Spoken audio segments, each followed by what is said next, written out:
talofa sa moale atu pele fia lava le nganga fa feiloa ai atu foi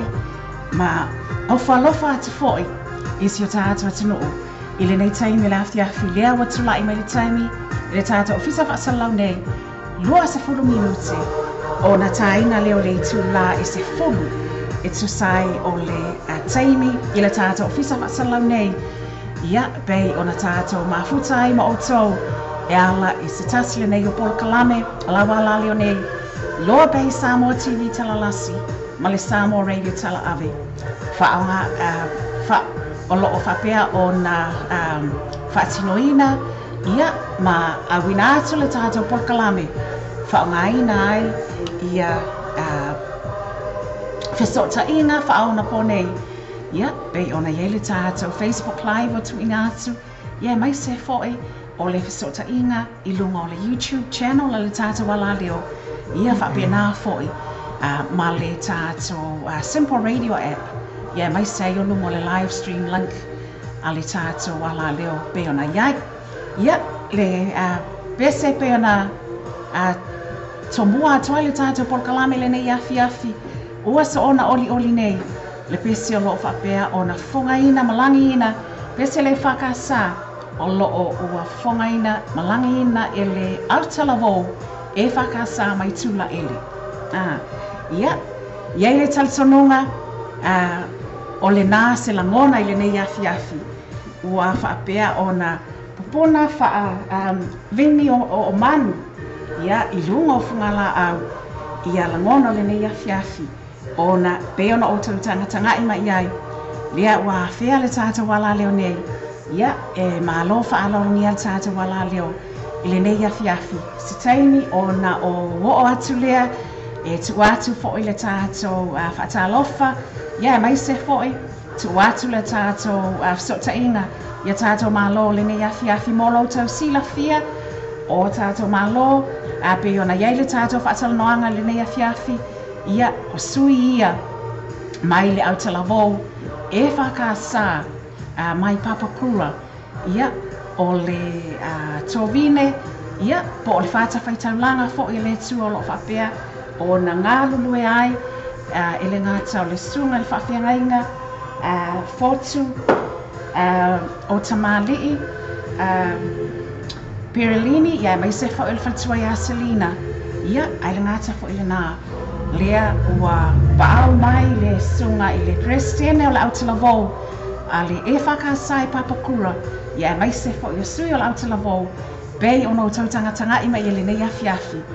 lea ua a fea le tātou ofisa ia awa ia se tasi o lātou polo kalame a lo whapea ona taulongolongo atu ia mai se foi o le whaalawi lo atu le pa ia malmamalo si tātou atinu whaatalofa atu ai lai le nei taimi o le afi fea lava se nofoanga o lo whapea ona e mafuta mai ai po o lunga o sota inga masani le tātou wala leo ia mai se foi pei ona mai tau atu nei taimi o le afi lea ua toa tele ia nai paanga ma woa le tātou wala leo lea ua mafuta mai whaatalofa atu ma le anganga whaaloalo ia pei ona whailo atu se taimi ona tuina atu lea o le tātou sota inga ia i sui o le e whakasa po le autalavou a papakura lea ua fea le tātou ofisa ia a wā lava le tātou whaatalanoanga o le nei afi ia ai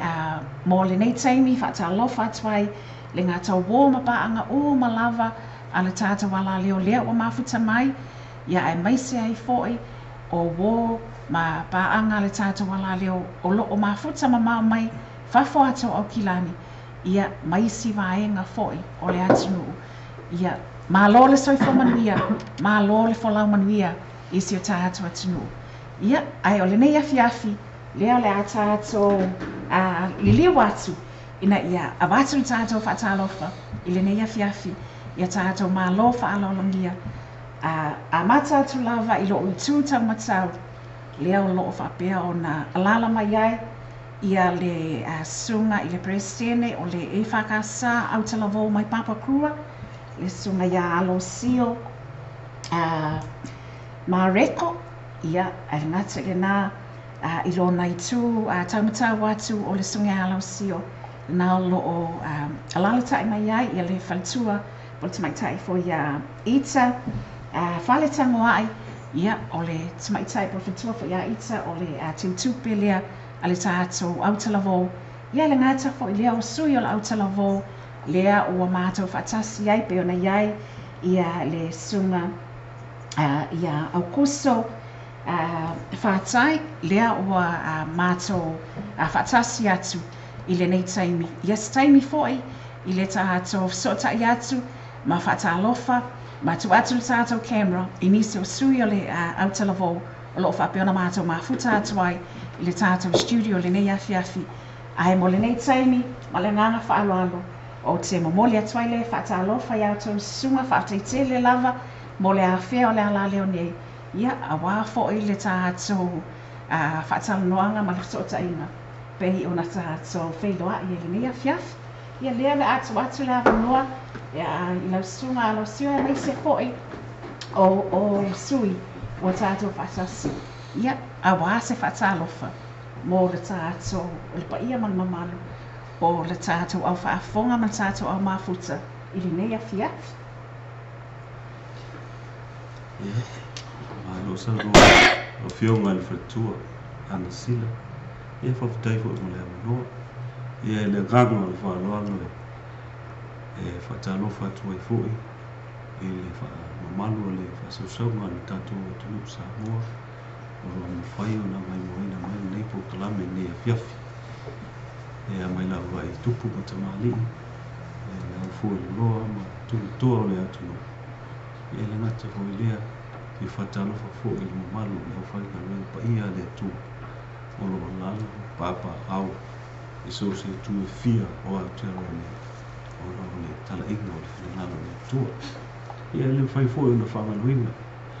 whatalofa alo ia i na i o tatu tua ama tua le au sina le tulu o lo tu i pere mo panga tapu ia a o le whai pia tamu whanau i au masani e pe mai ia ma le whalolo lava whaatalo whatuai rawa whio mai le whaletua ana sila whaftaitele mo lea mo no tāua o mwhai o na mātou mo inga e mātou te whaasua atu ai fo e tusai fo i mai whamoe moe a si mātou o tonu ho i o lo lunga nei mo le asto o rei e whaftaitele atu ai ko le manoa ia Manoa whaftai ia lau whionga po lau sama fo i le whatua ita lea la atu le nea wanoa i mea whapeona e whaatalofa ai fo i le tātou au mai moa o lo whapeona mafuta mai nei tai whaftai lawa mo le wanoa whaatalofa atu manu o tātou atu nuu whaftai lawa i sunga whatua mo le wanoa mo whai e ule matua mo mai awa se pokalame tā ua o le ono tā pena tua i mātua fo i tamu whai le i astua nai ai whaftai lava. Malo whaftai. Ia, lau sunga kuso leo le atu le tātou ai tātou te le i whaalau te le atu le tātou whaatalofa le tātou au mai moa man tātou whaafonga i le nei taimi o le awhiafi.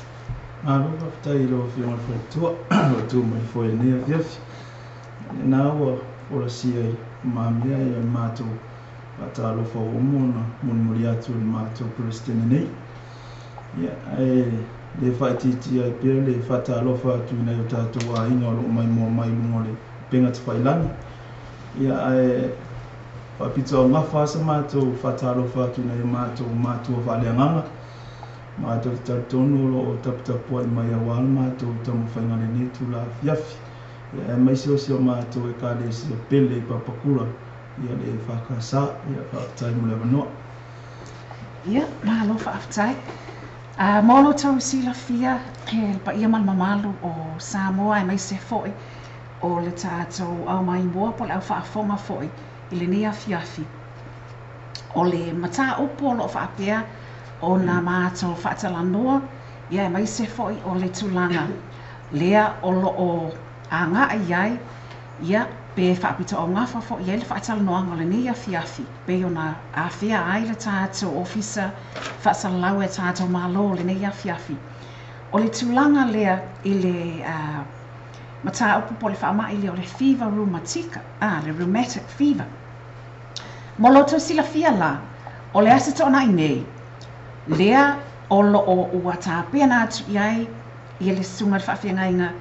ia fortu a mai se whaalfaltua ia Selina tainane fo i le sunga le presidente o le Aotearoa le sunga ia alosio a mai se foi o le faltua ia Ita whapena wha ma le sunga ia Akusa mai se sui o mo le Aotearoa pe ana mātou whaatasi nei afiafi ia mo le lātou whaamoemoe a wā lava le tūlanga fo i lea mo le tau longo ia mai se fo le tūlanga tau le raisina o le awareness e whaatatau i le nei whaamai ia po le nei fo i tūlanga i wata o le fever rheumatica se e ai tātou tele i o atu la tātou tito e whaatalofa atu i nei vaenga o lo whaapeona whaatalofa mai le nei taimi la fiafi pe ona whaatalofa mai ai le ngata o le sunga ia whau ese lone te simale le nā wa o vai ato whaatalofa mai ia o le whatua whaia Elisa Bishop ia whapena ma Faye Searle le ngata le nā tali ilangi pāli ia Kusan le nā whātaitau sanga le ngata le nā o i lato lea o lo o mai mo mai le nei taimi ai bo le māua atu swafa whaatalofa atu le nei taimi whaafetaitea le lava le mawhata mai ona o lo o taumawhai e tunu mata i atu le tātou whaamoemoe o lo o tāpea nā atu i ai ia le Aotearoa e whakasa mai papakura mo le nei asto o nai leo le atu ato i lole awanoa i lau sunga i le presidente alosio ina ia tātou whaasoa i le nei taimi tu sai fo o le whaamoemoe ma le tāpenanga lea o lo o au whaiva atu i le Aotearoa ia pole e kālesia fo i e whakasa papakura mo le nei asto o nai ia whawhitai mo le awanoa i lau whiu al whatua ia o le pei o le whawsilingia fo i lau whiu al whatua al whamoemoe o lo loma nei le asto nai ia o se whamoemoe e lawa e sili ma ona tā ua tele o lona o ngā awa fo i o ni lawa whamai o le fever rheumatica ia ua tele ia alo whanau o le Pasifika ua awhia i o lātou soifua ia ma ua le mau ai se maalusi o tino ia e pe fui la o le whaatantanoanga ni e fiafi whai e ona mātou whaasoa atu fo e pe ona mātou whamoemoe i le asto na i luma nei e os whamoemoe lawa na mātou mauaina mai le ofisa o le soifua maloloina whawhitai fo i ua mai le nei awanoa i le ofisa o soifua maloloina e mātou te whaasoa atu ai ma mātou whailoa atu ai le nei whaama ina ia mawhai ona tātou puipui ma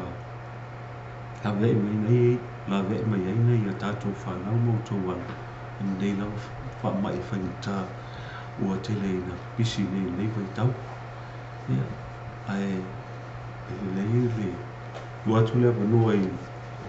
ina i usua ia e whai fu ina la tau whina ina e tusa i lava mo nei whamoe o lo ma nei resto na ia mo lo whalo lau Malo whaafitai ia o le mafua anga o mātou ko kalamere tu e atu mo la stona o le mātou whaamoemoe o le whaai rua atu le nei nase i a inga Samoa langa e toa tele lava o tātou a inga le o malama i le ngase nei o le rheumatica e awhia i le whatu o tamai titi e toa tele lava mai suesuenga e toa tele lava tamai ti Samoa ma tamai ti Tonga o lo o mama i le nei mai o le rheumatica so o se mai foi o tasi foi o na e mātou alo tonu matou e kalesia ia o afia foʻi i lenei maʻi pe ua atili ai foʻi ona matou mananaʻo e faailoa atu i tatou aiga pasifika e mai se lava tatou aiga Samoa le tāua o le iloa mo le tulaga e ua le tamaitiiti pe afia lenei faamaʻi Malo, whaaftai. Tusai ole mai tau atu I lunga ole. I lunga le o penga ta whailangi. E lea o lo o mai tau wina. E tusai o tusasino lo o iai. Whapia e silinga ma le tolu se la wafe ia tamaiti I le tausanga. O lo o whaapia o na whai mamaua ia afianga. O le nei whaamai. Lona winga. Pei fo ona tātou fe whaasoa I le taimi wa mawai le ngata fo ilia. O le tātou pese le na ama tātou, o le tātou po kalami. O so ona oli. Ia le ngata nā o le vai tau, o le tala le lei. Whai mai le estasio o mau le tuspa ia. Tupu le whaatua le tau longolongo. Pei ona iele nei afi o tūlanga o le tātou tau longolongo ma tātou whaasoa ai. Ia awa lava ia le tūlanga ina ia whapea o na nofo uta e langa nā pe ona tātou whasoa I le telo taimi. Prevention is better than cure. O te tau tonu o le nā fo I le tūlanga o lo whapea o na aunga iai ia le whaamoe o le tātou au talavou pe saoa au So ile asa to ana ila se tātou whaasoa e mai se fo'i se whaailoa I pa ia man mamalu le tātou atumu o lo o mafuta mai o le ale le tūlanga fo'i lea o le ale polo kalami o lo whapea na whaatapena atu iai mo le whaatinolina o se workshop o se tūlanga fo'i lea o le o lo o whaatino ni fianga le au talavou. Ia na ia whaamatala au ili ai lava ia aunga nei se fo utulanga whaapena au nei whaamai. Whaftai lava mo whafisi atonu o le aunga tonu leo le mātou sa walwal mai vo le netu la fiafi. O le mātou tamu whai lava lea e whaasuru atu ia le malama I nei o tātou a inga mese la vole lau langi atoa. Na ia o lātou nofo uta ima o lātou nofo sauni ai. Ini a afianga. Ine I o si taimi fo I lele e afia ele whanau. Ia o le ua umona lātou tāpena pena I tūlanga whapena. O le mātou ngai o inga la po le mātou po kalame la stona inei. Ua umona tāpena ina I fo I mātou au talavou le sunga pristini nei me se fo iole te utupe. Ia se polo kalame ua umona mātou whaalau I loa ina I lunga fo upenga te whailani. Ia ua lava le whaamoe moe lea po le whaamai lea o le whio matika. Ona o loo moa susu enga o loo moa lunga lava ia tangata o le Pasifika ia po le whanau fo le Pasifika o loa fie lea tūlanga. Po lea whaamai lea ngau se tulou. O le whiwa matika. Ia tonu fo le mātou whaasoa le netu la fiafi o le whale a aunga mua lava o te tonu tātou a inga.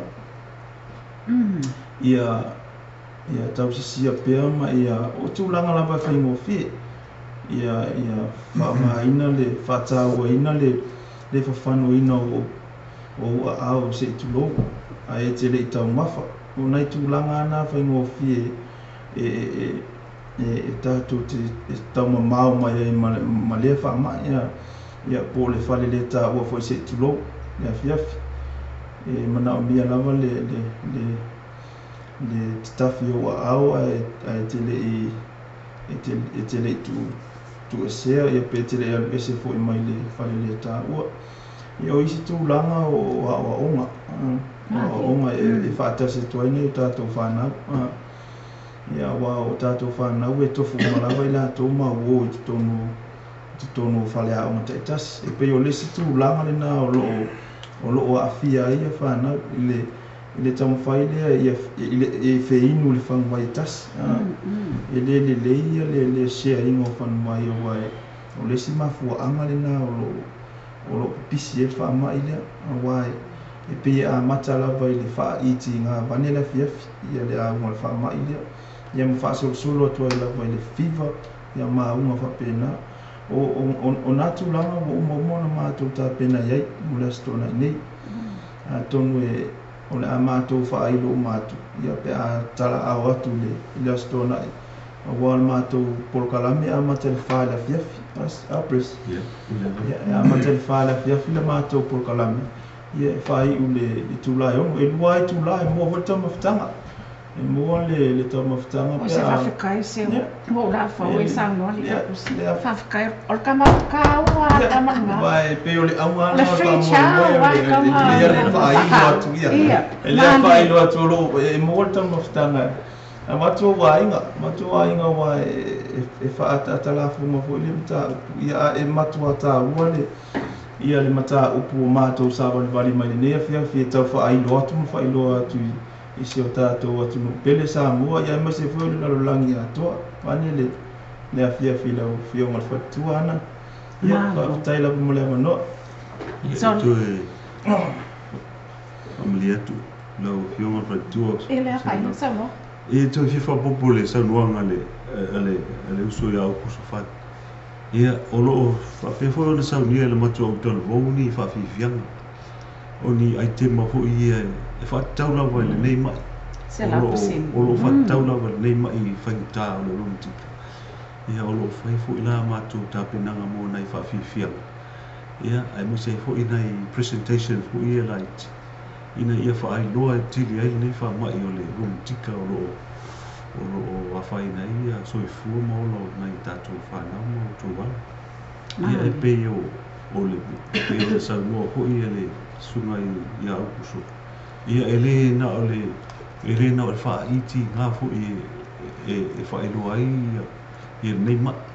e ai vesi o le ti nga o le tino ia o tu mai e so o mo ngai o tu mai e one i fata mala i ta tomatu io a una na e tsauna na no fouta ia le la ia wa e hu se alo sa le mato o lo tuna la ve ni fa ma ia o le fa iti ngana na mo wa a o le mo le so o po ngai ti nga tino ia pe o sto fa popole le sa no le so ia o kusu a ti di la fa mo le stona ia mai te lele ava no e su toi matala toi au e moli mauina tu e moli mauina me fa mo ta wa atonu e ai fo sia nga ia ila to e le silfina me fa mai o le fiva o le tik ia o le fa po tu le la o fio mal fa tu u sai fo i le fa si me fiaf o le sifo e fa fo ngai to le o matu ai te mai le ga a fa le pole o e fa tau i key points sa a mai le Alliance House Board. Mali. Wanguinga e tofu ale item mali keep mali presenting mali key point. Be ole awareness, prevention, the abino now the formai maintaining. So doing the necessary health checks. In a young fire. So we follow all the key points here on the Health Alliance for our program. Mali. Lea la tata watu ona le mai ta watu o ka to atele wa mata na o le mau watu to atele le o lo fa ta lo fa mai ia ai mo le taimi fa after tele lava ile pa ia mal malo si tata to no le mafuta mai le o le amato watu e avatu le pesile nei mai le punia lava fa la tele to le mato fa aftai ile pa ia mal malo si tata to no lo fa pena mafuta mai le nei taimi ia matu ina twai lunga le mato postalia ia awa lava le fa moe o si mato au te lavo mai papakura e fakasa ia ina ia toe whaamanatu atili atu ai o lunga fo e le posta le nā pēa au tau tanga ia na iai o lo o iai lunga le posta le nā ia le tua atusi ia ai mai se o mātou tu atu le tātou fasili nā ia tātou malo ina ia toe whaamatongi ane ma toe whaamanatu atu le tātou tu atusi wā lea wa mai tau atu o le tā o le whā tā o le whā i le asto o nai nei o lo o whaasauni atu iai le whaeunga nei vai aso asto o nai le aso valu o se tiema lea o lo tā pena atu ai le whaamoe moe o le Aotearoa e whakasa papakura awane e misia wai le ngata e free le entry no wait mission ai le ngata le na o ka lea le amatua iai ma le tau mawhatanga lea le amatua i alo atu le sunga le Prestene ia e mai se foi o le Aotearoa ia awa e iai whali tautonunga ia tātou tūmatai o tūlanga tau sui fo malolo ina e ke e wha walu wako fo isesi e wha apea o le pa o mua ngā ia ia tātou sila fiam tātou mai tau lelele ia o whala au aina matulanga wha apea nā o lo tau sia i tau fua malolo ina ia e lelei mo oto e lelei whai moa ia ai o le nei lea o le atatou atu lea ua tā pena mai le puni ala waa sunga ia lale petero mai se fo fatua ia vini ma le tātou awhai pese le puni ala waa stasi neo whātunga o lo i lātou CD ina e whapeo na momoli atoi whaalau tele atoi le mātou whaatalofa mo o tau o malawa o lo whapeo na mafuta mai i le nei taimi i le tātou pol kalame lo awina atu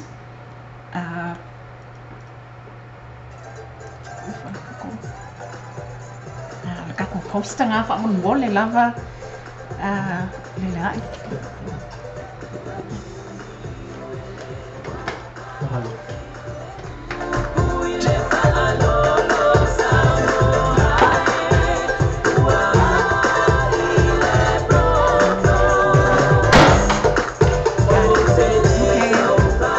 cho kênh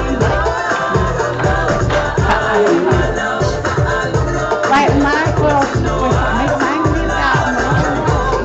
Gõ để không bỏ lỡ những video hấp dẫn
Fatasia te moto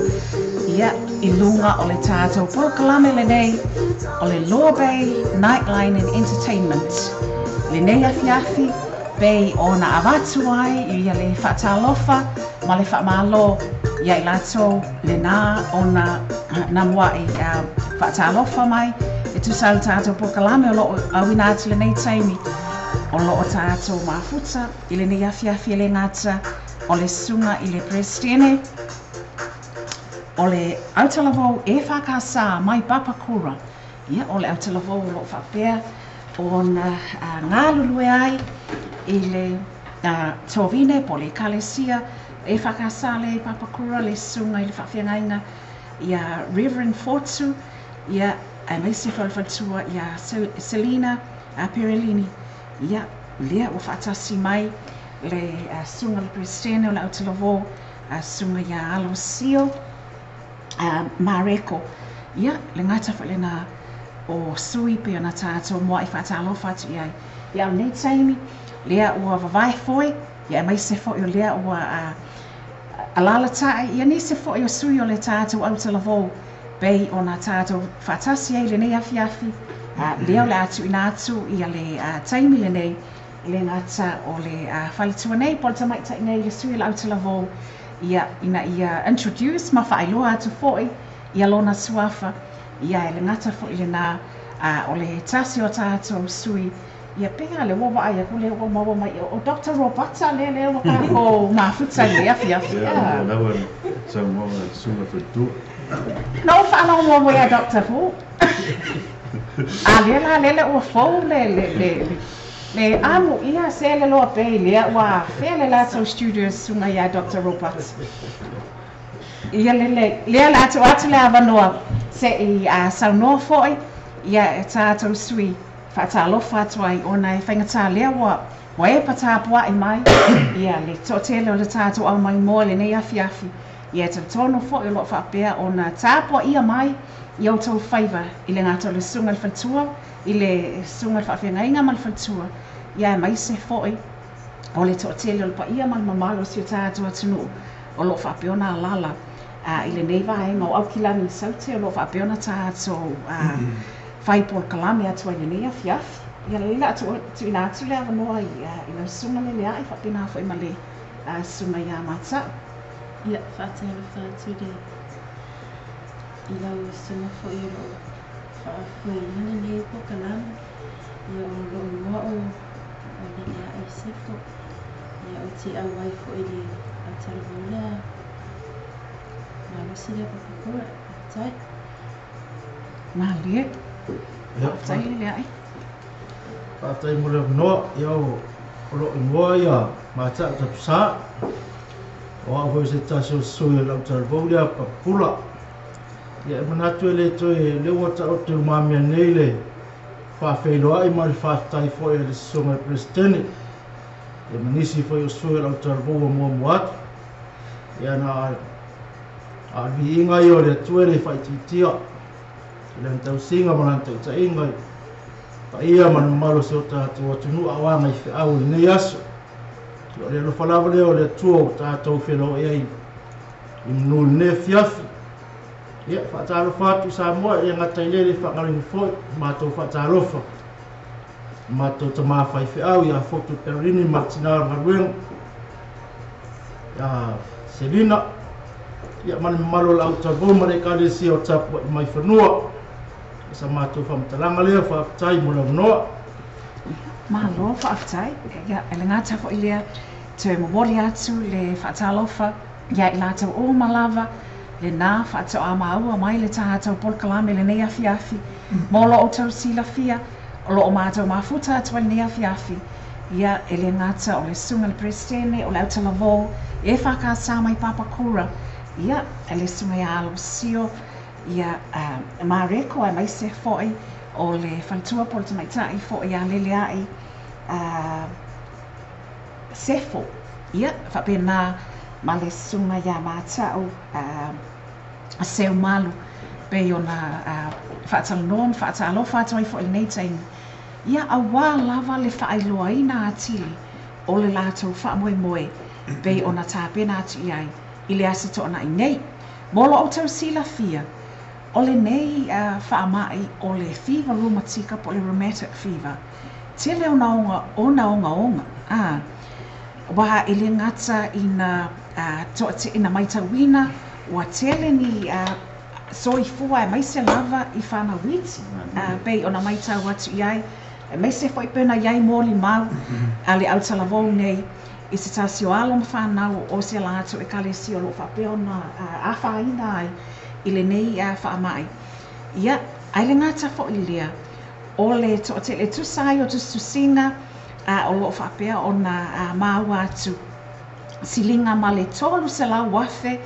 ia le alfa inga o tamaiti. A mai se lava le tukulanga talavou o lo whapea o na mawhai o na apo ia ngofie e siyama o lo lātou fi avea ia le whaamai lea.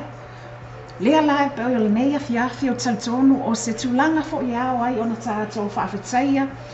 ia le tō whaamamau. Ia po se tō whaafo I wae le ngātai le sunga le pristene ia e mai se fo I le sunga le tūtupe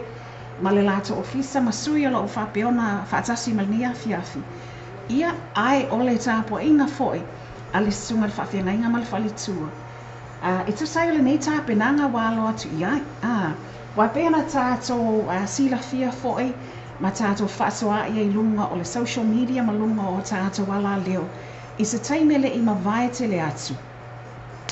I tūlanga pe ona tutupu mai Samoa. I tūlanga pe ona whaina ai nisi o alo tālavo.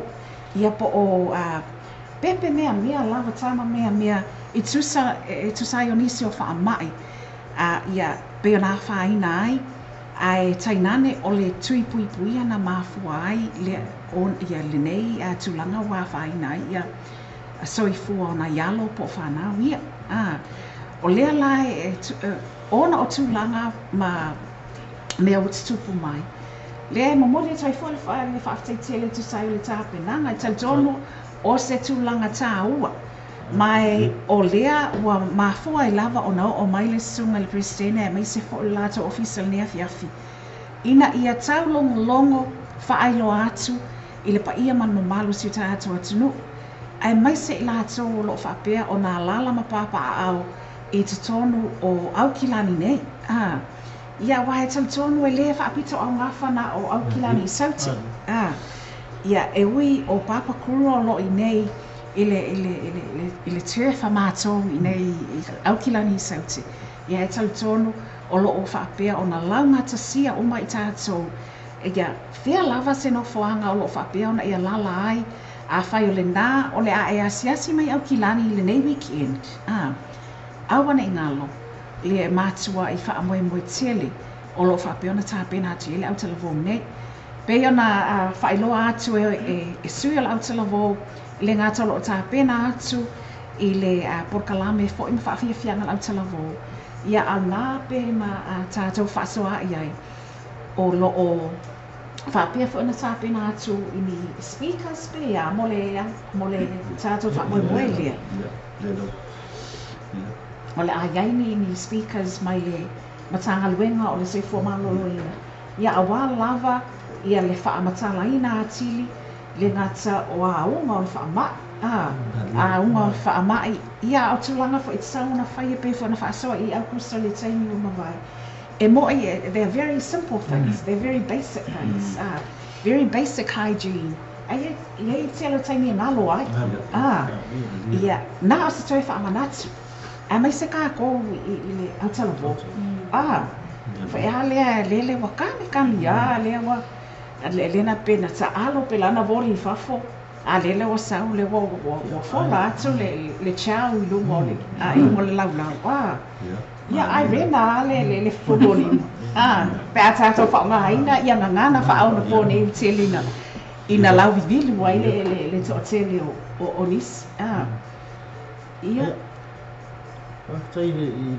lo fio mas patua po ia wa pe le ngang fia le ni o tol voma ma ne ka le si po patua o no wa fe ministao so i fua malolo ina ma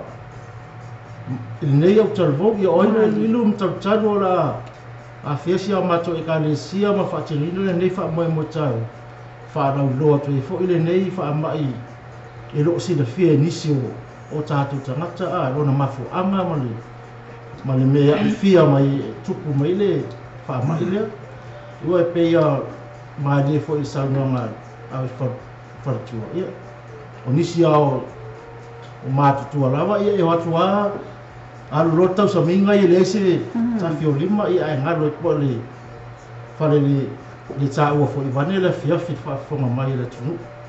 Ia e tau ana, peo le si awara le tu ala loto i mātua. I o lātou tamawhai fo i le whamanatu pe i whanau, maalo fo i le teimi uma ia le ngata fo i lor teimi o le a pe tale ai ia. Ka walawa le whonga fo i le ai. Ia o lawa ni tā whio pēr whaama i le au ne piste le atu fo i nisi o alom whanau ia lau tēno na tunu. Māli. Tai rau. O lawa whanau e saunua mātau. Ai le ngata fo i nā wā lea e leo toi mamao o na tātou atu fo i lea e tā atu sina tātou musika e whaalau tele atu ai le tātou whaamalo le nei awhiawhi mo i lātou uma lo mawhita mai o na toi tu ina atu ai leo le tātou camera i tātou sui leana a mata atu ina le whalsanga le tātou sota inga nei awhiawhi o lea e mai tau atu peona e sa unboa matau o le nā sa whia le tau e kalesia ia po le Aotearoa foi e la fionga le minista lo no inga la staimi o le a tu atu ai le fasili. O le nā, o tasi fo le nā guest speaker o le asto nai, o le ai, a pēa. E fuafua lava i le avanoa atu an mista, pe a whaelini ona tiu te tau awe le aso, pe a ule alofa le atua e au le atu. Ai a whai lava atu i o la zia o ta o fui le, tu ina atu iai pe a. O ia o se tofu so ta inga wa mai, a lea na mafua ai ona, a e se tofu ai na ia whapeona, whaatino ina le fuafuanga beona alo ati ia. Nā tu ta mawhaiwhi au ma tina ar marua. Ta ua tia le whaamoi moe, ma lo lava. Wale le, leo le a tātou ona o leo, wa matua i mole atu lava le whaaftaitele ia i lātou o ma lava o lo mafuta mai, pau lava le mātou whaatalisanga ma le anganga, whaaloalo lava, whaamole se i share atu le tātou live, aia, share atu i tau ainga e mai se fo i o wō mai māsani, e le ngate ngā o i lātou o ma lava o lo whaapea o na alala i tatono au kilani nei, po i lātou foi le nā o lo o fuafua e a whea au kilani nei weekend, awane i misia, o se whaamoe moe tā ua, e le ngata o le a whaapea o na mole mawina i fo i tā penanga i whaafiafianga le au talavo o lo o alo atu iai, ia e mai se ai foi, o tūlanga pe o na iai le whaamoe moe, i le whaatala noa ina atili ai lava, o le nei whaama i tūnga, i nei whaapena tātou no fauta, iai whaatalofa atuai, pe a whai le nā whaatoa e maua mai, le tātou purkalame le nei afi, le ngata fo i lea mo mori atu whaafutaitea le lava, mo le mafuta mai, ia ai lausunga mātaua mai se foi, ia le whalitua polta mai ta i le leai. Po iai ni sonu o lo o ruafia whaatalofa, iai mo mori atu e le whaamalo, ai le ito e tu ina atu le tātou, le tau alunga le tātou whaatalanoanga nei afi. Ia whaafutai mo leo manoa, o rote wai atu e tele ana i nai wo foi mana i paanga masangi e ni se foi leo nai ainga, tau ainga. O leo lo fie mai mua mai tātou mo mori mai foi alo whaanga. Ia whaafelo i atu whaatalo whaat i le tō mai mua mai po karama o ne fiafi. Ia manuia telo lo tō fiafi whapena foi po karama nei. Malo, lava whaafutai tele, lava le mafuta mai le ngata o le whalitua po le tamaita i siniva tai whila sua, ia e mai se foi o le tamaita i tuu i Nora. O nisi nei o pāanga māsani lava se tātou ala leo, e ui e le alala i nei au kilani, ai tali tonu, o le mātua to a tele lava o la wofo pāanga leo le a share atu i le tātou live lea, whaatalofa atu foi le sunga ia King Albert Hamtia Tia, ia ai le ngata le nā o le sunga ia Robster Wins Ave, oi, fio lai. Ia, ai mai se ai foi Wallace Mose, Joseph Afa, ma lo lava sui fomanuia Joseph, se share atu le tātou live le nā, ia ai le ngata le nā Ana Kose whaaftai le mafuta mai, Ana, ia, ma i lātou o ma lava le nā lo mafuta mai e lo ma au atu suafa i le nei taimi, whaaftai le lava le mafuta mai e le o toi mamau o na taualunga leo le whaatalanoanga pei o na awina atu nei taimi le afiafi ma le sunga i le Prestiano le Autalavou e whakasa mai papakura pe ona iei le sunga ia alo sio mareko ia e mai se foi o lele ai whale tango ai ia whapena foi ma le sunga ia mātao seu manu lea o lo whaatalanoa atu nei taimi. La vai atu foi o le tātou polkalame le taimi le nei i le tātou whātunga lea. Mo moli atu ai, ma whaalantele atu ai le whaatalofa, ma le whaamalo foi a le tātou polkalame le nei afi. Ia ai le i tuina atu i le tātou sui o lo whaapea ona awai mai. Ia awa lava le tawalunga ina o le tātou whaamoemoe. Ia po le tātou whaatalanoanga. I le nei afiafi whaaftai le lava le mafuta mai.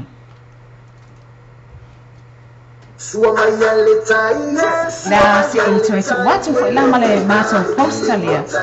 Ina ia tanga ia tia ni lava iai. Ia mama au ai le tele o isi whaamaumaunga. Ia awa lava le tāpenanga ma le whaamoemoe o lo o alo atu iai. Rola.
te le lava le mafuta mai si tātou atunu i nei taimi o le afi lua se fulma tolu minute ona taina leo le tulai se fulma le tasi i le afi o le aso lua le nei le aso fa o se te ma lua afi se fulma le valu ia i mātou ia te arone ia malo le lei whakalofa lahi atu ia ai le ngata fo i lea warm Pacific greetings to each and every one of you ia taluai ona le nei fo i vai aso e le ngata o le vai aso lea o loo whaatāwaina ai le ngangana ana i tātou uso tonga i te tono Aotearoa ia ai le ngata fo i lea o le vai aso fo i ma le mata upolo o tātou whaasoa ai whaatalitalanoaina i le nei afi lea ua mafua ai ona avatu le vala aulia i le sunga ia spawn breezy se se i ona pese ma le tātou pese tonga lea le tātou whātunga le nā whanga i lupe pe na utou whaafonga mai ai ia lea o loo wawawai atu ai foio le tātou whaatanoanga le nea fiafi ai molo o tau sila fia i le o tue mamao ia o na whaamatafi fo i lea o le tātou porkalame le nea fiafi wa lea iei le talitononga le nā o wa longolongo pui alii ia si o tātou atunu e tusa ai o le whaamoemoe o loo ala whaiva atu i ai le sunga le whawhiangainga ia Reverend Fortu Perelini ai mai se fo whatua ia Selina ia le ngata fo i lea o le sunga le Peristena ia alo sio ia mai se fo i o le sunga le tiutupe le whalitua po le tamaitai fo ia ita ia le ngata fo i lea o sui peona ia le sunga ia au kuso loo peona whaatasi mai i le nei afi sui uma lava le Aotearoa e whakasa mai papakura lea o tātou mafuta i le nei afi ia lau sunga le Pristene lau sunga alo sio mai se fo i o sui o le tātou ofisa o le Aotearoa lea o mafuta mai nei afi lea o le atu ina atu nei avanoa nei whapeona toe a watu ai sa tātou upu whaaiu i le pa ia mamalo si tātou atunu ia a wala wa foe le afia mai ai na ia tala masinei nai ia le tō wha moe o lo wha peona tā pena ati ai mo le asto nai ia mai se foe ma mole atuai ia lo wha anga wa atan tono lo tele lava ia nai wo ma pa anga o tau sungo lo wha peona mafuta mai i le nei afi le la atu le avanua lea ia o tau sunga ia o le i wha iwina le tātou pokalama ia marofa tai le wafio whatua mone awanoa tāua ia ai le i whaiwina fo i pokalame ni e tusai ma le whamoemoe ma le autua o mwhai ei ona mātou taunu umani e ia ai mo lava ona toe watu le whamalo ma le whawhitai i tapu inga malu i te tatua tunu o Samoa e Aotearoa nei i so se i tu e fia o lo tō au mauma lala ai ia e misi foi e a whai o mai nei pukalame nei a fiafi ia e a tuaile nganga o le whawhitai ma le whamalo ia e me ngata foi lea ia o le nganga o le whawhitai ma le whamalo foi i le whionga i te paitai nei a ana sila i ono nei a manua tāua ua mawhai ona mātou maua se mātou o tala maua ia i pai ai ona watu se nā mātou whasoa tusai fo i man nei whamoe tāua o lo nei le astonai e le mole toi le nganga o le whawhitai ono o manua le au maua o mawhai ona tātou whaatasi nei a kiafi whawhitai tene sāpua i lau whafufunga mai ia le ngata fo i lea o nai wō, nai paang, mai se o ainga o whai ona mai moina mai nei po kalame nei a fiafi e whamoe ma tatunu ua te lese au nā hoi ia o na mātou whasoa atu nei a fiafi ia e tusai lawa ma nei whamoe tā hua ia ai pe hoi o na mātou o le atu le ngā ngā le whawhitai ma le whamalo i tapu ai mai ana ni mātou whale nganga le sunga ia fotu ono pule Perelini ia ma le whatua ia Selina ia ona o le nei ava noa ua tofi ai mātou te o mai whasalau iloa atili atu ia le tātou whamoemoe i le astona i ona nei ia manuia tele nei a fiafi mātou i taimi o le pō ia e misi o le whasausauga se tātou o tēnu pele o Samoa ia i o walu mula o whāloa whāwhatai lava mule anoa Whakatai lava e le toi whaasilis whakatilanga o Samoa Kristine. Ai pau lava he iwa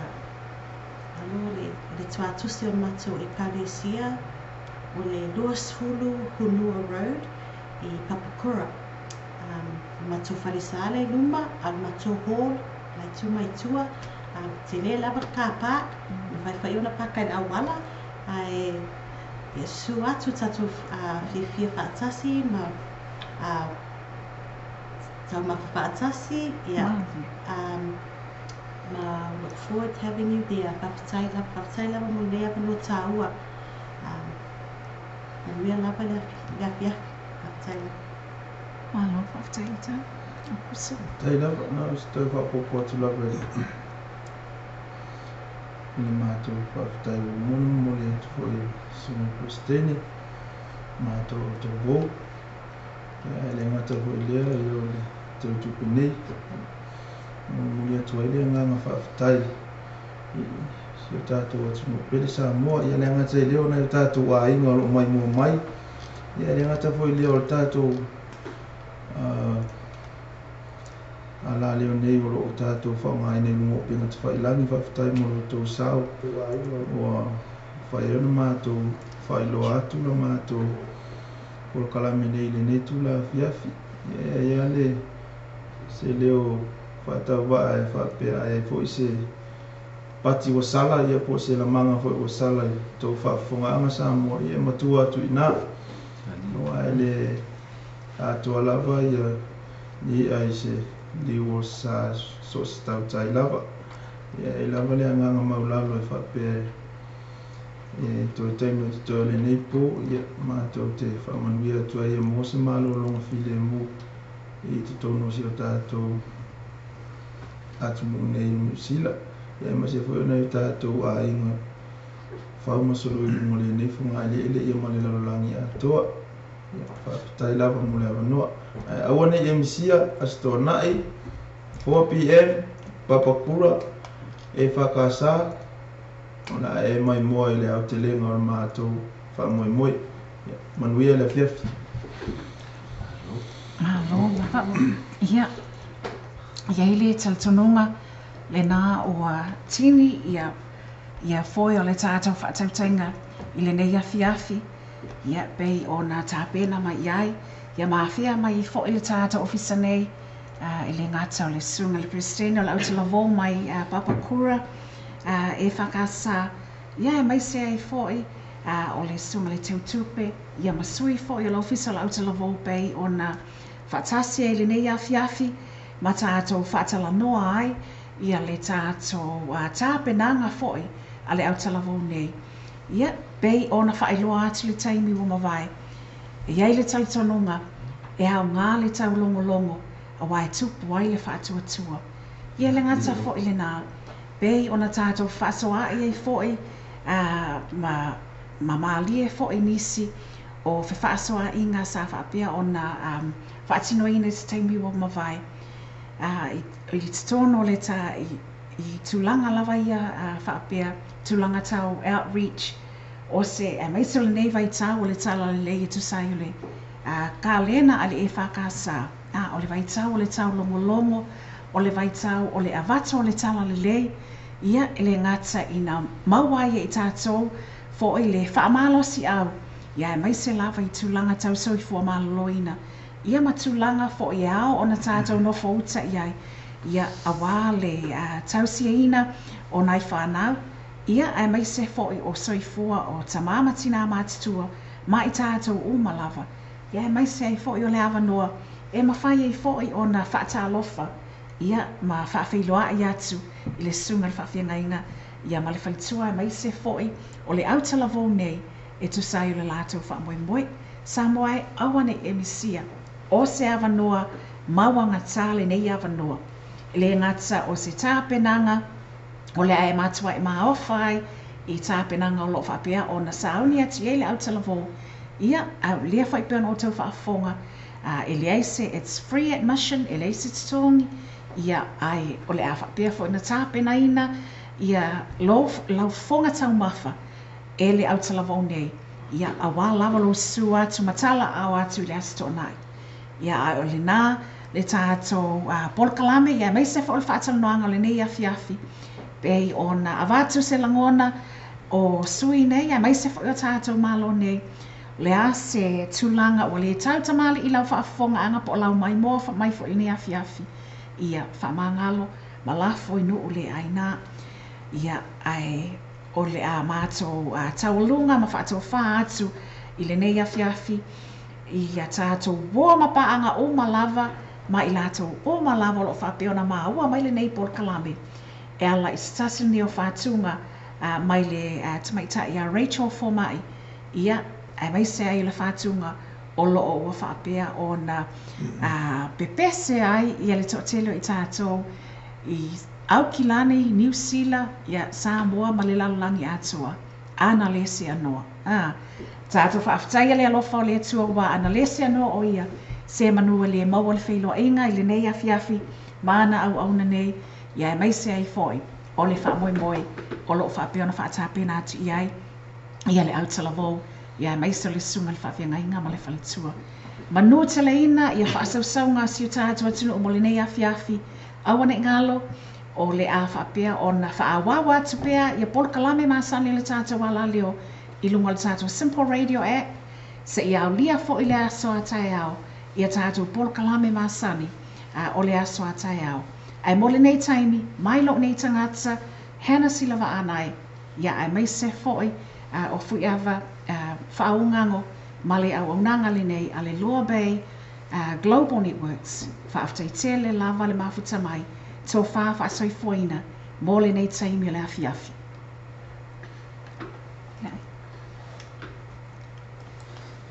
Olo, fiu mai tua mo. Ciao.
Unless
Yo,